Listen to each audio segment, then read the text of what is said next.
ধন্যবাদ rising star tour and ট্রাভেলসকে আমাদের এত সুন্দর ভ্রমণ উপহার দেওয়ার জন্য। হ্যালো এভরিওয়ান, আসসালামু আলাইকুম। আশা করি সবাই ভালো আছেন। আলহামদুলিল্লাহ, আপনাদের দোয়া ভালোবাসায় আমি অনেকটা ভালো আছি। তো আমরা গিয়েছিলাম সাজেক ভ্যালিতে। সাজেক ভ্যালির ভিউজ দেখলে আপনাদের সবারই মন চাইবে একবার হলেও সাজেক ভ্যালি থেকে ঘুরে আসার জন্য। তো এখানে মিল্লাত ভাই আর ভাইয়া হচ্ছে একটু মজা করতেছিল আর আমরা সিঙ্গারা খাচ্ছিলাম। এটা ছিল আর্মি স্কটে। প্রত্যেকটা গাড়ি এখানে এসে ওয়েট করে 10টা 20-এ এখান থেকে প্রত্যেকটা গাড়ি ছাড়বে এন্ড সামনে আর্মির গাড়ি থাকবে, মাঝখানে পর্যটকদের গাড়ি, দেন হচ্ছে লাস্টে আবার আর্মির গাড়ি থাকে। তো আমরা সকালবেলা নকশিপল্লিতে ওয়েট করে ওখানে আমরা সকালে ব্রেকফাস্ট খাইছি। দেন হচ্ছে আমরা সাজেক ভ্যালিতে চলে আসছি। আর সাজেক ভ্যালিতে এসে সাজেকের একটা ভিউ নিয়ে নিলাম। দেখেন রিসোর্ট গুলা কত সুন্দর, যার ভাষা আসলে মুখে প্রকাশ করার মতো না। তো আমি আবারও ধন্যবাদ দিব rising star tour and travels কে এত সুন্দর ভ্রমণ উপহার দেওয়ার জন্য। দেন আমরা দুপুরে চলে গেছি লাঞ্চ করার জন্য।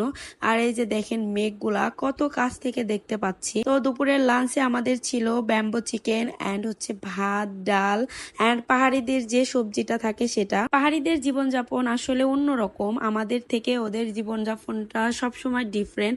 বাট ওদের রান্নাবান্না খুব যে খারাপ তা না, সে মোটামুটি। আসলে আমরা যে খাইতে গেছি এটাই তো না, আমরা গেছি ঘুরতে, আমাদের ঘোরাটাই মেন ফোকাস। আমরা টোটালি হচ্ছে 40 জন গিয়েছিলাম মেবি বগুড়া থেকে। আর এখানে বেশিরভাগ ছিল কন্টেন্ট ক্রিয়েটর।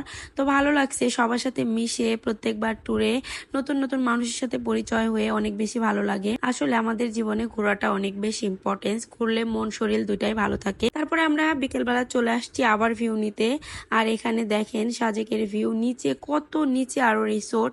আমাদের রিসোর্টটা একটু উপরেই ছিল, তারপরে মাশাআল্লাহ আমরা অনেক কাছ থেকে মেঘের ছোঁয়া পেয়েছি। আর এই যে দেখতে পাচ্ছেন এটা কিন্তু বিকালের ভিউ ছিল অনেক বেশি। বাট সন্ধ্যা থেকে যখন বৃষ্টি হয় তারপর থেকে ভিউটা আরো বেশি হয়। আসলে আমি বলবো, আমি চোখে যা দেখছি ভিডিওতে তা দেখতে পাচ্ছি না। আপনারা যদি দেখতে চান অবশ্যই আপনাদেরকে অনেক কাছে যেয়ে দেখতে হবে, সাজেকে গিয়েই দেখতে হবে। আমি সবাইকে রিকোয়েস্ট করব টাইম পেলে অবশ্যই সবাই ঘুরে আসবা।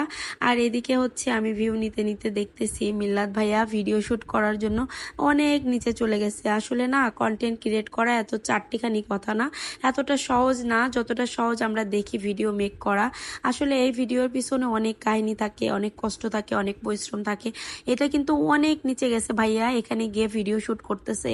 তো আপনাদের সবার কাছে রিকোয়েস্ট থাকবে আমাদের ভিডিওগুলো আপনারা দেখবেন, ভালো ভালো কমেন্টস করবেন, কারণ ভিডিওগুলো না অনেক কষ্ট করে করা হয়। সো নেক্সট ভিডিওতে দেখতে পাবেন আমরা আরো রাত্রে কি কি করলাম। সো সবাই ভালো থাকবেন।